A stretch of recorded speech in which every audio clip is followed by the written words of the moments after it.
आइए आज हम लोग स्टडी करेंगे क्वेश्चन नंबर 32। कह रहा है विच one of the following statement is correct when SO2 is passed through acidified K2Cr2O7 solution. तो कह रहा है जो चार विकल्प दिए गए हैं इनमें कौन सा सही है जब SO2 को K2Cr2O7 के विलयन से पास किया जाता है, वो भी K2Cr2O7 हमारा एसिडिफाइड है, यानी अम्लीय K2Cr2O7 से जब SO2 गैस को पास किया जाता है, गुजारा जाता है, तो क्या होता है इन चार विकल्पों में हमको बताना है। तो हमारा पहला ऑप्शन करेक्ट है, ग्रीन Cr2 SO4 का होल थ्राइस इज फॉर्म। तो जब हम एसिडिफाइड K2Cr2O7 से SO2 गैस पास करते हैं तो हरे रंग का Cr2SO4 का होल थ्राइज हमको प्राप्त होता है। तो इसका कैसा फार्मूला और कैसी रिएक्शन होती है इसके बारे में हम लोग देख लेते हैं। तो यहाँ पर देखिए K2Cr2O7 से Cr2SO4 का होल थ्राइज ग्रीन सॉल्यूशन प्राप्त होता है, whereas SO2 oxidise into sulphate यानी SO4-2। तो SO2 हमारी SO4-2 आयन में ऑक्सीडाइज हो जाती है और Cr2SO4 का होल थ्राइस का हरे रंग का विलयन हमको प्राप्त होता है। तो देखिए रिएक्शन लिखी गई है K2Cr2O7 प्लस SO2। अब चूंकि एसिडिफाइड यानी अम्लीय K2Cr2O7 है इसलिए H2SO4 जोड़ा गया है क्योंकि ये स्ट्रांग अम्ल है और इनकी रिएक्शन होती है तो Cr2SO4 का whole thrice plus H2O plus K2SO4 हमको प्राप्त होता है। यही K2SO4 को अलग करेंगे तो 2K प्लस और SO4-2 आयन हमको प्राप्त होंगे। तो इस प्रकार से पहला हमारा आंसर करेक्ट हो जाएगा और ये रिएक्शन है तो इन रिएक्शनों को हमें याद करना है। याद करने के अलावा इनका और कोई दूसरा रूल नहीं है। अब देखिए यहाँ भी अब क्वेश्चन नंबर 13 आ जाता है। तो 33 क्वेश्चन नंबर देखते हैं। कह रहा है the electronic configuration of EU atomic number इसका 63 है और GD एटॉमिक नंबर 64 है एंड TB एटॉमिक नंबर 65 है R। तो इनका हमको क्या करना है कि कुल मिला के एलिमेंट से ज़्यादा मतलब नहीं है, मतलब इस बात से है कि जो एटॉमिक नंबर दिया गया है 63, 64 और 65 इनका हमको इलेक्ट्रॉनिक कॉन्फ़िगरेशन यानी इलेक्ट्रॉनिक विन्यास में इनको हमको लिखना है। तो हमने आपको बताया था कि हमें इलेक्ट्रॉनिक विन्यास कैसे इलेक्ट्रॉनों को भरना है ये चीज़ पता होना चाहिए। तो आप बाउ प्रिंसिपल जो हम लोगों ने पढ़ा था तो उसी हिसाब से यहाँ पर 1s2 s2 p3 s3 p4 s3 d4 p5 ऐसे हमने बताया था आपको कि इसको आप लोग याद करिए जो एटॉमिक स्ट्रक्चर में हमने आपको बताया था। तो याद होगा तो फिर इसको लिखने में कोई बुराई दिक्कत नहीं आएगी। तो यहाँ पर देखिए पहला विकल्प हमारा करेक्ट है कि 64 जो है उसका Xe 4F7 और 6S2 होगा। 63 का 63 है और 64 का यहाँ पर देखिए 4F7 5D1 6S2 होगा और जो 65 है इसका 4F9 6S2 होगा। ये इलेक्ट्रॉन भरने का नियम है, उस नियम के हिसाब से यहाँ पर इलेक्ट्रॉन भरे जाएंगे। तो इस बात को ध्यान देना है कि इलेक्ट्रॉन कैसे भर रहा है। तो इसका आप सॉल्यूशन देखते हैं और समझने का प्रयास करते हैं। तो यहाँ पर देखिए EU 63 है इसका एटॉमिक नंबर, यहाँ पर जीनान 4F7 और 6S2 होगा। इसी प्रकार GD है यहाँ पर 64 है तो जीनान 4F7 5D1 6S2 होगा इसका और यहाँ पर TB 65 है, यहाँ पर जीनान 4F9 5D0 6S2 होगा। तो ये भरने का जो नियम है क्योंकि हमने एटॉमिक स्ट्रक्चर में आपको बताया था इसलिए यहाँ ज़्यादा डिटेल में नहीं जाएंगे। इलेक्ट्रॉन ऐसे ही इसको भरेंगे, पहले 63 भरेंगे, फिर 64, फिर 65। और देखिए 63 में 4f7 6s2 है, 64 हो गया तो यहाँ पर 4f7 यानी आधा भरा हुआ f कक्षक है, और यहाँ पर 6s2 है, और जो इलेक्ट्रॉन है वो d ऑर्बिटल में चला गया। यहाँ पर 65 में देखिए इलेक्ट्रॉन d ऑर्बिटल में नहीं गया है, 4f9 हो गया है। तो ऐसा कैसे हुआ है, ये जब हम इलेक्ट्रॉनिक विन्यास लिखेंगे तो उसमें कक्षकों के स्थायित्व के हिसाब से इस बात को समझेंगे। अब क्वेश्चन नंबर 34 आ जाता है।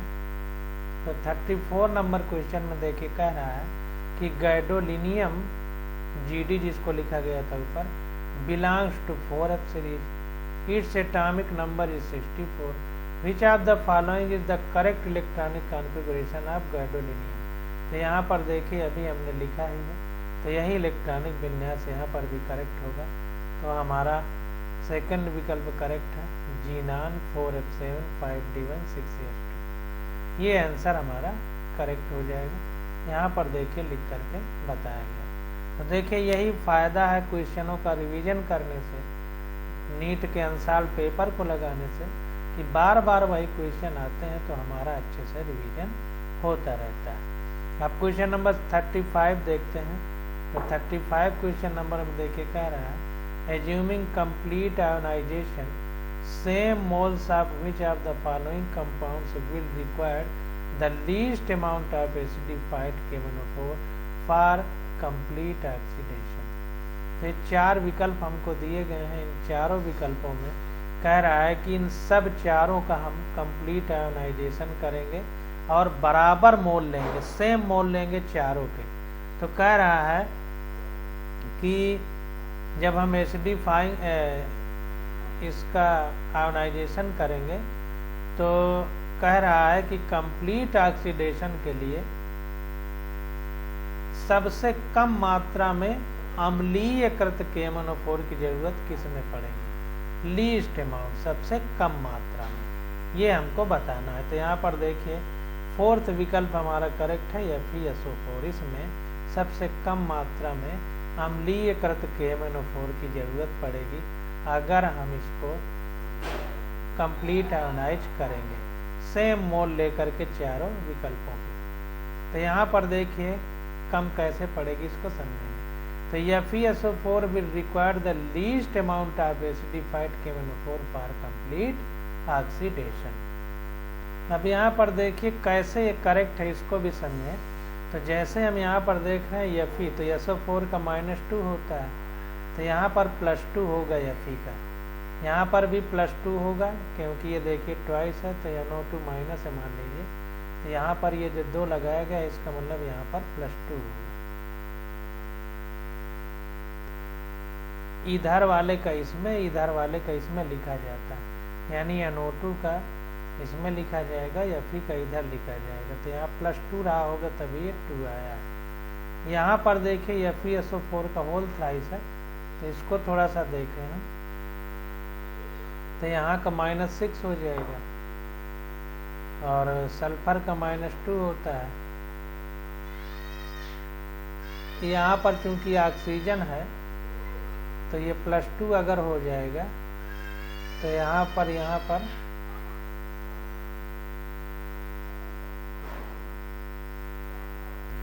तो यहाँ पर देखिए कुल मिला के कहने का मतलब ये है कि यहाँ +2 हो गया +3, इससे उतना मतलब नहीं है जितना मतलब हम रिएक्शन कराएंगे तो कितने मोल की ज़रूरत पड़ रही है, क्योंकि सेम मोल लिए गए हैं।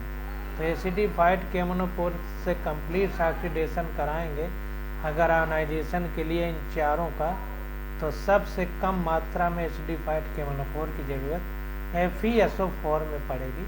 ये रिएक्शन करने के बाद निकल के सामने आएगा। अब देखिए क्वेश्चन नंबर 36 आ जाता है।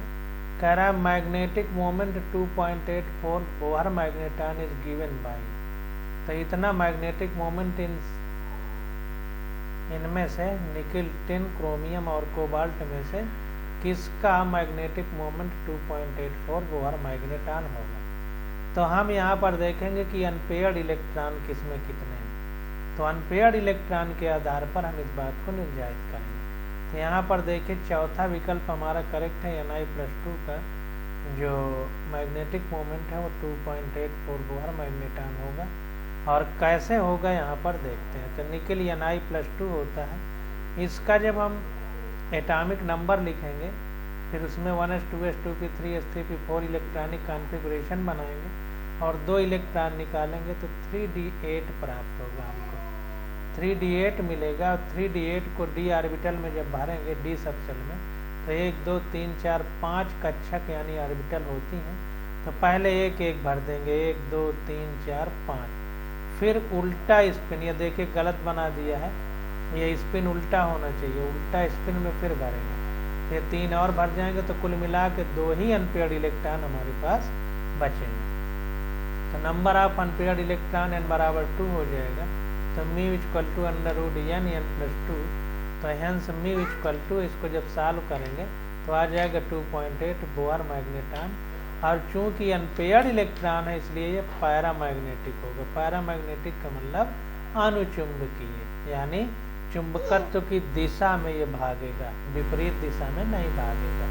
तो इस प्रकार से ये 2.8 किस में आएगा, Na+2 में आएगा। तो Na+2 हमारा आंसर करेक्ट हो जाएगा। अब 37 नंबर क्वेश्चन देखते हैं और सॉल्व करने का प्रयास करते हैं। कह रहा है विच of the following process does not involve oxidation of iron. तो ऑक्सीडेशन ऑफ आयरन किस में नहीं होगा ये हमको बताना है। तो यहाँ पर देखिए सेकंड विकल्प फॉर्मेशन ऑफ FeCO का होल फिफ्थ फ्रॉम Fe। तो Fe से अगर हम FeCO5 FeCO का होल 5/5 बनाएंगे तो हमारा जो है ऑक्सीडेशन नहीं होगा। तो कह रहा है विच of the following process does not involve oxidation of iron. तो यहाँ पर Fe से जब FeCO का होल 5 बनता है तो आयरन का ऑक्सीडेशन नहीं होता है।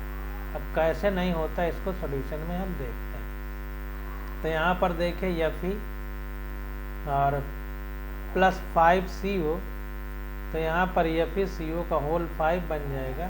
No change in the oxidation state of iron. तो यहाँ पर देखिए चूंकि आयरन के ऑक्सीडेशन स्टेट में चेंज नहीं हो रहा है इसलिए यहाँ पर जो ये कह रहा है क्वेश्चन में कि विच of the following process does not involve oxidation of iron. तो इसका मतलब इस चेंज में Fe से FeCO फिफ्थ बनने में किसी भी प्रकार से ऑक्सीडेशन नहीं हो रहा है। अब देखिए 38 नंबर क्वेश्चन हमारा आ जाता है।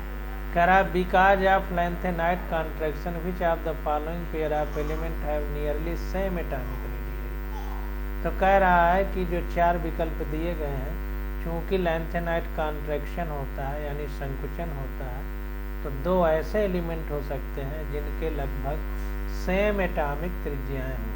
तो numbers in the parenthesis are atomic numbers. तो कुल मिला के जो ब्रैकेट में नंबर लिखे गए हैं number in the parenthesis are atomic number, तो ये परमाणु क्रमांक लिखे गए हैं ये बताना चाह रहा है। तो यहाँ पर देखिए हमारा सेकंड विकल्प करेक्ट है। जिरकोनियम और हाफनियम ये दोनों जो है लगभग समान एटॉमिक त्रिज्याएं रखते हैं। सॉल्यूशन में देखिए बताया जा रहा है due to lanthanide contraction atomic radii of Zr and HF is almost similar. ये क्वेश्चन पीछे भी आ चुका है और उसमें काफ़ी हम लोग चर्चा भी किए थे, तो यहाँ पर ज़्यादा डिटेल में चर्चा नहीं करेंगे। अब क्वेश्चन नंबर देखिए 39 आ जाता है। कह रहा है the reaction of aqueous KMnO4 with H2O2 in acidic conditions give. तो the reaction of aqueous KMnO4 with H2O2 in acidic condition give. तो KMnO4 के साथ रिएक्शन होती है हाइड्रोजन परऑक्साइड की, वो भी अम्लीय माध्यम में। तो क्या मतलब रिएक्शन के बाद क्या उत्पाद बनते हैं ये हमसे पूछा जा रहा है, या क्या क्रिया होती है ये हमसे पूछा जा रहा है। तो यहाँ पर देखिए बी विकल्प करेक्ट है। Mn+2 और O2 हमको प्राप्त होंगे। तो वही कह रहा है कि the reaction of aqueous KMnO4 with H2O2, जो हमारा एक्वस का मतलब कि जलीय KMnO4 की अम्लीय H2O2 से जब रिएक्शन होती है तो Mn+2 और O2 बनता है। इसकी रिएक्शन यहाँ देखें नीचे लिखी गई है, 2 KMnO4 + 5 H2O2 + 3 H2SO4, इससे K2SO4 बनेगा प्लस 2 MnSO4 बनेगा प्लस 8 H2O प्लस 5 O2। अब देखिए ये जो दी गई है रिएक्शन, इनमें यहाँ से ज़्यादा हम इसको इनऑर्गेनिक केमिस्ट्री यानी जब अकार्बनिक रसायन पढ़ेंगे तो वहाँ ज़्यादा डिटेल में हम इसको पढ़ेंगे, इस बात को समझना। अभी ये रिएक्शन कैसे होती है बस इतना समझना है।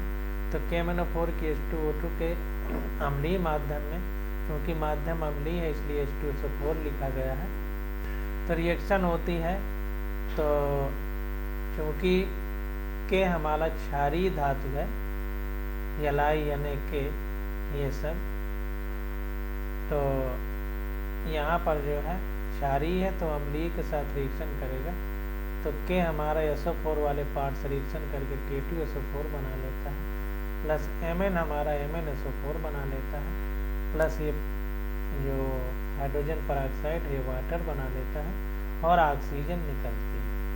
तो इस प्रकार से रिएक्शन हमारी होती है। तो यहाँ पर देखिए Mn+2 और O2 बनता है। तो इस रिएक्शन में आप ये देखेंगे कि Mn+2 कहीं नहीं बन रहा, तो यहाँ से देखिए SO4-2 और Mn+2 बनेंगे अगर इसको हम तोड़ेंगे, तो Mn+2 और SO4-2 बन जाएंगे और यहाँ ऑक्सीजन भी निकलेगी। तो इस प्रकार से हमें समझना है। अब देखिए आगे देखते हैं 40 नंबर क्वेश्चन। कह रहा है magnetic moment 2.83 Bohr magnetons is given by which of the following answer. तो जो दिए गए हैं इन सब के हमको क्या करना है, इलेक्ट्रॉनिक कॉन्फ़िगरेशन लिखना है, फिर उनसे जो 4 विकल्प दिए हैं उतने इलेक्ट्रॉन निकालते जाना है और कितने इलेक्ट्रॉन अनपेयर्ड होने पर ये फार्मूले में रखने पर इतना आएगा, ये हम लोग करेंगे। तो यहाँ पर देखिए सेकंड विकल्प करेक्ट है Ni+2, ये ऊपर भी क्वेश्चन आया है, फिर से आ गया। तो μ=2.83 ये कब आता है, जब 2 अनपेयर्ड इलेक्ट्रॉन होते हैं। तो 2 अनपेयर्ड इलेक्ट्रॉन किस में होंगे, Ni+2 में। यहाँ पर देखिए सही भरा गया है, ऊपर गलत भर दिया था, सारे इलेक्ट्रॉन का स्पिन एक ही तरफ किया था जबकि अपोजिट होंगे। तो 5 एक तरफ, पहले एक एक भरते हैं फिर अपोजिट, 3 भर दिए तो 2 ही अनपेयर्ड इलेक्ट्रॉन बचेंगे और ये कैसा होगा, पैरामैग्नेटिक होगा। अगर एक भी अनपेयर्ड इलेक्ट्रॉन ना होता तो कैसा होता, डायामैग्नेटिक होता। तो 3d8 आता है जब हम इसको भरेंगे। अब देखिए क्वेश्चन नंबर 41 देखते हैं। क्वेश्चन नंबर 41 में कह रहा है reason of lanthanide contraction is. तो लैंथेनाइट कॉन्ट्रैक्शन का रीजन क्या है ये हमको बताना है। तो पहला ऑप्शन ही करेक्ट है, negligible screening effect of F orbitals. तो एफ ऑर्बिटल का जो स्क्रीनिंग इफेक्ट है वो बहुत कम होता है, इसलिए लैंथेनाइट कॉन्ट्रैक्शन होता है। कहने का मतलब ये है कि जो बाहर वाले इलेक्ट्रॉन हैं तो अंदर वाले इलेक्ट्रॉनों का आवरण प्रभाव कम होता है। जो एफ ऑर्बिटल ये अंदर रहेगा, एस और पी डी ये सब बाहर रहेंगे। तो चूंकि एफ का स्क्रीनिंग इफेक्ट कम होता है, प्रतिरक्षण प्रभाव कम होता है, जिससे क्या होगा, इलेक्ट्रॉन जो बाहर वाला है एफ ऑर्बिटल से बाहर वाला एफ सबसेल से, उसको भी नाभिक अपनी ओर खींच लेता है, क्योंकि ये घेराव कम अच्छे से कर पाता है। तो बाहर वाले इलेक्ट्रॉन को अपनी ओर खींचता है, जिससे क्या होता है कि जब बाहर वाला इलेक्ट्रॉन पास आ जाता है तो एटॉमिक रेडियाई कम हो जाती है। इसी को कहेंगे संकुचन हो गया या कॉन्ट्रैक्शन हो गया। तो negligible screening effect of F orbital के कारण ऐसा होता है। अगर अच्छा स्क्रीनिंग इफेक्ट होता है एफ का तो ऐसा नहीं होता। तो पहला विकल्प हमारा करेक्ट हो जाएगा। अब देखिए 42 नंबर क्वेश्चन आ जाता है। तो 42 नंबर क्वेश्चन में पूछ रहा है कि विच of the following statement about the interstitial compound is incorrect. ध्यान दीजिए गलत पूछ रहा है हमसे, गलत वाला पूछ रहा है, इस बात को ध्यान देना। तो देखिए हमारा थर्ड विकल्प करेक्ट है, दे आर केमिकली रिएक्टिव। ये गलत है, बाकी 3 सही है। जो सही है उनको पहले देखते हैं कि they are much harder than the pure metal. तो जो इंटरस्टिशियल कंपाउंड है, जाहिर सी बात है, इंटरस्टिशियल कंपाउंड का मतलब जो अंदर खाली स्पेस है वहाँ पर भी कोई एटम भर जाए, तो जाहिर सी बात है भर जाएगा तो खाली जगह कम होगी तो ठोस होंगे कि नहीं, तो इसीलिए much harder than the pure metal. तो शुद्ध धातु की तुलना में इंटरस्टिशियल कंपाउंड ज़्यादा हार्ड होते हैं। They are higher melting point than the pure metal. अब जाहिर सी बात है कि अंदर जब इनके कोई एटम भर जाएगा तो इनका वजन बढ़ जाएगा, तो जब हम किसी चीज़ को गर्म करेंगे तो वजन चीज़ को भाप बना के उड़ाना कठिन होगा, क्योंकि वो वजन है, तो उसके लिए ज़्यादा ऊर्जा देनी पड़ती है, ऊष्मा। तो इसीलिए इनके मेल्टिंग पॉइंट ज़्यादा होते हैं, यानी इनको पिघलाने में कठिनाई, ज़्यादा ऊष्मा देनी पड़ती है, इसलिए मेल्टिंग पॉइंट ज़्यादा होते हैं प्योर मेटल की तुलना में। अब थर्ड विकल्प में दे रिटेन मेटेलिक कंडक्टिविटी। अब चूंकि इनके भीतर छोटे छोटे मेटल के एटम भरे गए हैं या आयन भी हो सकते हैं, इसलिए क्योंकि मेटल में मेटेलिक प्रॉपर्टी तो चली नहीं जाएगी। जैसे हम मान लीजिए लोहे की सरिया है, उसमें छोटा छोटा कुछ लगा दें तो सरिया में मेटेलिक प्रॉपर्टी तो चली नहीं जाएगी, और मेटल का काम है कि वो ऊष्मा और विद्युत का चालक होता है, इसलिए दे रिटेन मेटेलिक कंडक्टिविटी, अपनी जो ऊष्मा और विद्युत की चालकता है उसको रिटेन यानी बनाए रखते हैं। दे आर केमिकली रिएक्टिव, ये हमारा करेक्ट है, रासायनिक रूप से क्रियाशील होते हैं, ये कहना गलत है, तो इसको देखते हैं। Interstitial compound are generally chemically inert होते हैं, अक्रिय होते हैं। क्यों अक्रिय होते हैं? क्योंकि उसको जो चाहिए था वो एटम तो मिल गया ना। जैसे मान लीजिए जो आर्गन या नियान या जितने भी हमारी इनर्ट गैसें हैं, अक्रिय गैसें, उनका जब हमारा इलेक्ट्रॉनिक कॉन्फ़िगरेशन प्राप्त कर लेता है तो क्रिया नहीं करता है, तो ये भी जब बाहर से दूसरा एटम या आयन ले लेगा तो क्रियाशील थोड़ा रहेगा, इसलिए केमिकली जनरली ये केमिकली इनएक्टिव होते हैं या इनर्ट होते हैं, इस बात को ध्यान देना है। जबकि एक्टिव कह रहा है इसलिए वो गलत हो गया 4 वाला, और गलत ही हमसे पूछा जा रहा है। अब क्वेश्चन नंबर 43 देखते हैं, कह रहा है विच of the following lanthanide ion is diamagnetic. Diamagnetic का मतलब जिसमें अनपेयर्ड इलेक्ट्रॉन ना हो, सारी पेयरिंग। डाया का मतलब बाया, बाया का मतलब 2, डाई का मतलब 2, सब 2 के जोड़े में रहेंगे तो ये डायामैग्नेटिक या प्रतिचुंबकीय प्रभाव देगा, यानी चुंबकत्व से दूर भागेगा, क्योंकि इसको इलेक्ट्रॉन की जरूरत नहीं है। एटॉमिक नंबर दे दिया है, Ce का 58, Sm का 62, Eu का 63, Yb का 70। तो यहाँ पर देखिए हमारा आंसर सही हो जाएगा सेकंड, Yb+2। ये हमारा डायामैग्नेटिक होगा। और कैसे होगा? जब इसमें अनपेयर्ड इलेक्ट्रॉन नहीं होंगे तो सबका लिखा जा रहा है। Sm जब +2 हो जाएगा यानी 2 इलेक्ट्रॉन निकल जाएंगे, इसका एटॉमिक नंबर 62 है, तो इसको लिखा जाएगा Xe4f6। तो अब चूंकि F में 14 इलेक्ट्रॉन है तो जाहिर सी बात है कि ये अनपेयर्ड रखेगा। Eu+2 Z इसका यानी एटॉमिक नंबर 63 है, इसका F7 है, इसमें भी एक इलेक्ट्रॉन भरेगा, अनपेयर्ड रहेंगे। Yb+2 Z इसका 70 है, Xe4f14, देखिए 14 है, तो चूंकि 14 इलेक्ट्रॉन ही भरे जा सकते हैं F सबसेल में, क्योंकि इसमें 7 ऑर्बिटल होते हैं और प्रत्येक ऑर्बिटल में अब विपरीत चक्रण के 2 इलेक्ट्रॉन रह सकते हैं, तो ये पूरा भरा हो गया। इसका मतलब इसमें एक भी अयुग्मित यानी अनपेयर्ड इलेक्ट्रॉन नहीं है, तो यही आंसर हमारा करेक्ट हो जाएगा, यही डायामैग्नेटिक की तरह बिहेव करेगा। अब Ce+2 Z इसका 58 है, इसको भरेंगे तो Xe4f1 क्योंकि इसमें भी एक इलेक्ट्रॉन है, इसमें भी, इसका मतलब अनपेयर्ड इलेक्ट्रॉन मौजूद है, इसलिए ये भी पैरामैग्नेटिक की तरह बिहेव करेंगे। तो ओनली Yb+2 इज डायामैग्नेटिक, यही केवल डायामैग्नेटिक की तरह बिहेव करेंगे। अब क्वेश्चन नंबर 44 आ जाता है, कह रहा है identify the correct order of solubility in aqueous medium. Identify the correct order of solubility in aqueous medium. Solubility का हमको ऑर्डर बताना है जलीय विलयन में, कौन ज्यादा फिर कम इस तरह से सॉल्यूबल है। तो यहाँ पर देखिए सेकंड विकल्प हमारा करेक्ट हो जाएगा Na2S, फिर ZnS, फिर CuS। यह सॉल्युबिलिटी का ऑर्डर है।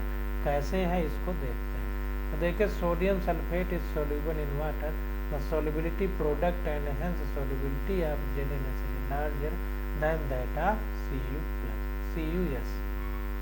तो यहाँ पर देखिए जो सोडियम सल्फेट है हमारा, सोडियम सल्फेट है, ये क्योंकि आयनिक कंपाउंड है तो यानी प्लस और S-2 में टूट जाएगा, तो जाहिर सी बात है कि ये ज़्यादा घुलनशील होगा। अब इसके बाद Zn और Cu की अगर तुलना की जाए तो यहाँ पर देखिए ZnS और Cu में ZnS का जो सॉल्युबिलिटी प्रोडक्ट है वो ज़्यादा है CuS की तुलना में, इसलिए ZnS ज़्यादा सॉल्युबल है CuS की तुलना में। तो इन दोनों को हम सॉल्युबिलिटी प्रोडक्ट के हिसाब से कंपेयर करेंगे, और ये आयनिक कंपाउंड है क्योंकि, तो ये ज़्यादा घुलनशील होगा और इसका सॉल्युबिलिटी प्रोडक्ट ज़्यादा है यानी ज़्यादा घुलनशील है, इसका कम है इसलिए ये जल्दी थक्का बन जाएगा।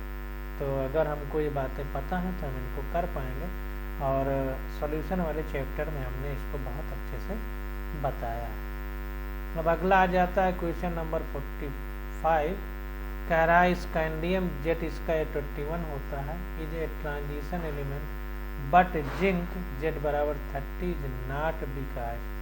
तो हमारा स्कैंडियम जो है ये संक्रमण धातु है, जबकि जिंक हमारा ऐसा नहीं है, इसका कारण बताइए।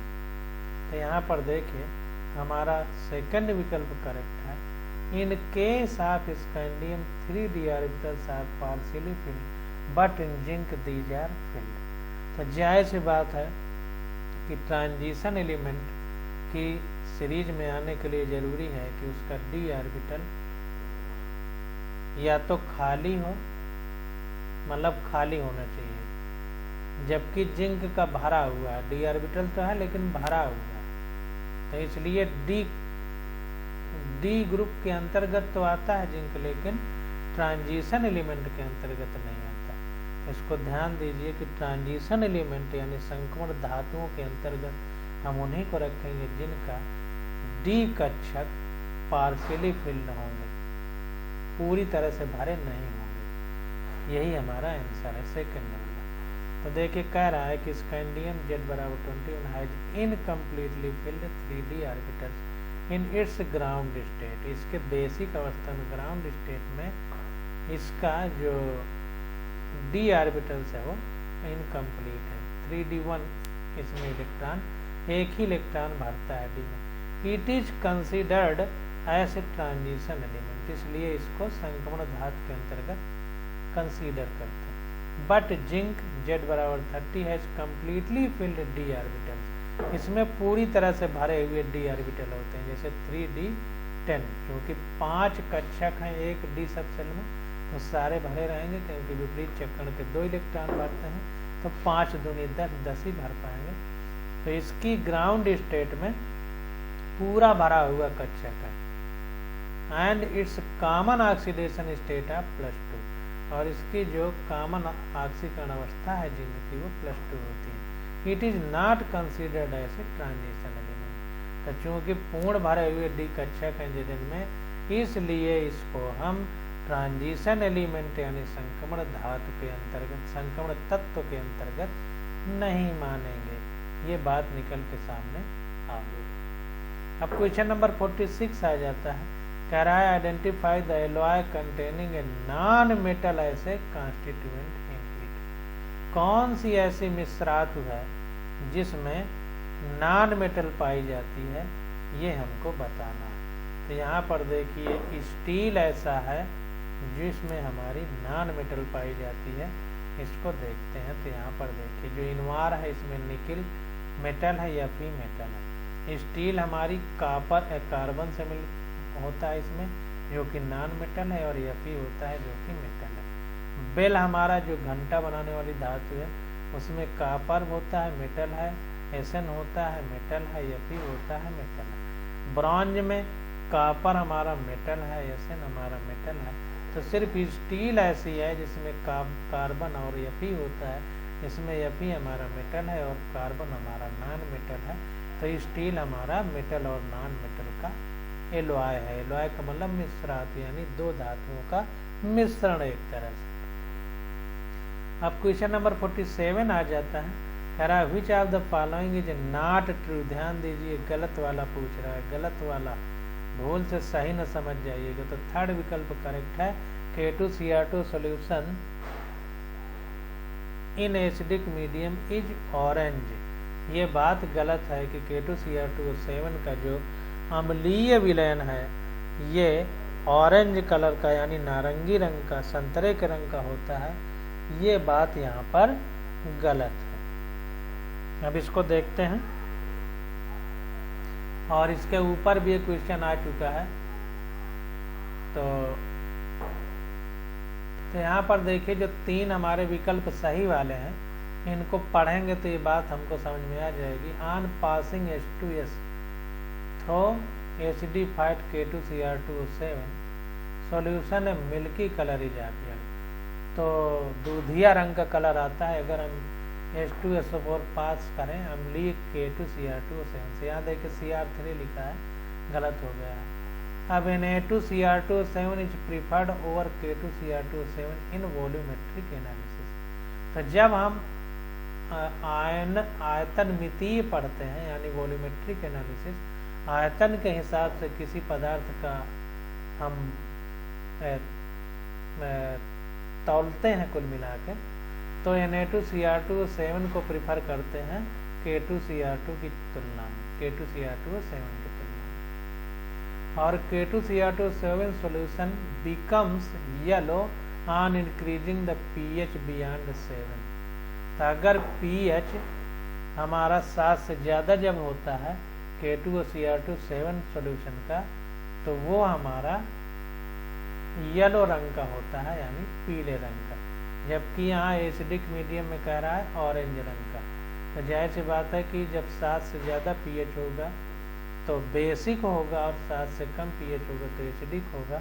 तो बेसिक pH में हमारा K2Cr2 सॉल्यूशन येलो रंग दिखाता है, इसको ध्यान देना। और K2Cr2 solution is in acidic medium is orange, ये हमारा गलत।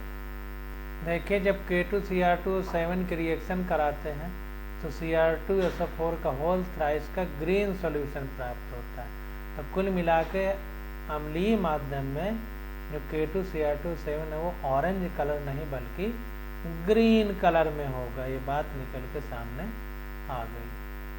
तो कुल मिला के K2Cr2 solution in acidic medium is green, ना कि ऑरेंज। अब अगला आ जाता है क्वेश्चन नंबर 48, कह रहा है विच one of the following does not correctly represent the correct order of the property indicate against it. तो सही मैचिंग नहीं है, डज नॉट करेक्टली रिप्रेजेंट, गलत वाला हमसे पूछा जा रहा है, इस बात को समझना। तो यहाँ पर देखिए थर्ड विकल्प करेक्ट है, इंक्रीज मेल्टिंग पॉइंट, ये गलत है, बाकी तीनों सही है। तो सही वाले को पहले देखते हैं। तो सबसे ज़्यादा ऑक्सीडेशन स्टेट की बात करें, ऑक्सीडेशन नंबर की, increasing number of oxidation state, तो सबसे ज़्यादा Mn का, फिर Cr की, फिर V की, फिर Ti की, ये हमारा सही है। इंक्रीजिंग मैग्नेटिक मोमेंट, सबसे ज़्यादा Mn+3 का, फिर Cr+3 का, फिर V+3 का, फिर Ti+3। तो जाहिर सी बात है कि अनपेयर्ड इलेक्ट्रॉन से तुलना है, तो अनपेयर्ड इलेक्ट्रॉन इसमें ज़्यादा होंगे, फिर उससे कम इसमें, फिर उससे कम इसमें, तो फिर उससे कम इसमें, इसलिए मैग्नेटिक मोमेंट इसका सबसे ज़्यादा है। अब फोर्थ को देखते हैं, इंक्रीजिंग सेकेंड आयोनाइजेशन एंथैल्पी, तो सबसे ज़्यादा Cr की, फिर Mn की, फिर V की, फिर Ti की। अब आयोनाइजेशन एंथैल्पी सेकेंड वाली सबसे ज़्यादा इसकी है, इसका मतलब है कि इसमें जो बाहरी कक्षा का इलेक्ट्रॉन होगा नाभिक के ज़्यादा पास होगा, इसलिए उसको निकालने के लिए ज़्यादा ऊर्जा की ज़रूरत होगी, या फिर स्टेबल होगा, तो इसलिए अपनी स्टेबिलिटी ना खोने के लिए दूसरा इलेक्ट्रॉन निकालने में ज़्यादा एनर्जी लगाना पड़ता होगा। तो इसलिए Cr का ज़्यादा सेकेंड आयोनाइजेशन एनर्जी, उससे कम Mn की, फिर उससे कम V की, उससे कम Ti की। अब इसका सॉल्यूशन देखते हैं और समझते हैं। ये वाला हमारा थर्ड गलत हो जाएगा। तो यहाँ पर देखिए एलिमेंट जो दिया है नंबर ऑफ ऑक्सीडेशन स्टेट, तो Mn की 6 है, क्रोमियम की 5 है, वी की हमारी 4 है, वैनेडियम की, और टीआई की 3 है। ये oxidation state. Given order is correct. अब देखिए नीचे बता रहा है कि मैग्नेटिक मोमेंट अगर हम निकालें तो Ti+3 में 1 अनपेयर्ड इलेक्ट्रॉन है तो √3 आएगा। ये फार्मूला दे दिया है, m=√n(n+2) बहुत देर से, बहुत समय से पढ़ते चले आ रहे हैं। V+2 की अगर देखें तो यहाँ पर 2 अनपेयर्ड इलेक्ट्रॉन होंगे तो √8 बोर मैग्नेटॉन आएगा। Cr+3 में 3 अनपेयर्ड इलेक्ट्रॉन है तो यहाँ पर √15 हो जाएगा। Mn+3 में 4 अनपेयर्ड इलेक्ट्रॉन है तो मैग्नेटिक मोमेंट √24 बोर मैग्नेटॉन होगा। 10 मैग्नेटिक मोमेंट का ऑर्डर क्या हो जाएगा? सबसे ज़्यादा Mn+3 का, फिर Cr+3 का, फिर V+3 का, फिर Ti+3 का सबसे कम होगा। अब मेल्टिंग पॉइंट का ऑर्डर देखें तो सबसे ज़्यादा V का होगा, फिर Cr का, फिर Ti का, फिर Mn का। और यहाँ पर देखिए दिया गया है डिग्री में, वैनेडियम का 1900 डिग्री सेंटीग्रेड, क्रोमियम का 875 डिग्री सेंटीग्रेड, टाइटेनियम का 1668 डिग्री सेंटीग्रेड, मैग्नीज का हमारा 1245 डिग्री सेंटीग्रेड। ये मेल्टिंग पॉइंट का ऑर्डर दिया गया है। देखिए यहाँ पर सबसे ज़्यादा इसका है, यहाँ पर देखिए थोड़ा सा गड़बड़ी है, यहाँ 875 की बजाय 1875 होगा, थोड़ा गलती हो गई है। 1900, 1875, 1668, 1245 डिग्री सेंटीग्रेड। तो इस प्रकार से मेल्टिंग पॉइंट का ऑर्डर हो गया। अब देखिए सेकंड आयोनाइजेशन एंथैल्पी का ऑर्डर। क्रोमियम का 1635 है, Mn का 1513 है, और V का 1376 है, Ti का 1320 है किलो जूल प्रति मोल में। तो सारे जितने 4 विकल्प थे सबके बारे में यहाँ बता दिया गया। अब क्वेश्चन नंबर 49 देखते हैं। कह रहा है 4 successive numbers of first series of transition metal are listed below. तो 4 ट्रांजिशन सीरीज की मेटल दी गई है नीचे। कह रहा है for which one of them the standard potential E0m+2 m value has a positive sign. तो स्टैंडर्ड इलेक्ट्रोड पोटेंशियल की जो वैल्यू है m+2 से m वाली, तो कह रहा है किस में पॉजिटिव होगी ये हमको बताना है। तो हमारा थर्ड विकल्प करेक्ट होगा Cu, जिसका एटॉमिक नंबर है 29। कैसे होगा इसको देखने का प्रयास करते हैं। तो यहाँ पर देखिए एलिमेंट सारे दे दिए गए जो विकल्प में दिए गए हैं, कोबाल्ट, निकिल, कॉपर और Fe। वहाँ पर देखिए जो हम पीछे क्वेश्चन किए थे जिसमें FeCO का होल 5 आया था, जिसमें Fe का 0 ऑक्सीडेशन नंबर दिया था और बोला था कि चेंज नहीं होगा। तो वहाँ जो CO कार्बन मोनोऑक्साइड नहीं, C और 0 लिखना चाहिए था, छोटा कोबाल्ट था वहाँ पर, इस बात को ध्यान दीजिए। तो यहाँ देखिए E0 की वैल्यू दी गई है m+2 और m के लिए। कोबाल्ट की -0.28 है, निकिल की -0.25 है, कॉपर की +0.034 है और आयरन की -0.44 है। तो यहाँ पर देखिए कॉपर की पॉजिटिव है, बाकी तीनों की यहाँ पर निगेटिव है। तो यहाँ पर देखिए कॉपर के लिए पॉजिटिव है, बाकी तीनों चीज़ों के लिए निगेटिव है। अब देखिए क्वेश्चन नंबर 50 आ जाता है। कह रहा है catalytic activity of transition metal and their compounds is ascribed mainly to. तो catalytic activity of transition metal and their compounds is ascribes mainly to. तो कहने का मतलब है कि कैटालिटिक जो प्रॉपर्टी है ट्रांजिशन मेटल यानी संक्रमण धातुओं की, तो जो 4 विकल्प दिए गए इनमें से किस कारण से ऐसा होता है। तो देखिए थर्ड वाला विकल्प करेक्ट है, their ability to adopt variable oxidation state. तो चूंकि अलग अलग प्रकार की इनकी ऑक्सीकरण स्टेट होती है, इस कारण से कैटालिटिक बिहेव यानी उत्प्रेरक की तरह बिहेव करते हैं। तो their ability to adopt variable oxidation state के कारण इनमें कैटालिटिक प्रॉपर्टी पाई जाती है। देखिए इसका भी सोल्यूशन नहीं दिया गया है, काफ़ी मिस्टेक है। अब आगे आ जाता है क्वेश्चन नंबर 51। तो इसकी स्टडी हम लोग अगले लेक्चर में करेंगे। आज बस यहीं।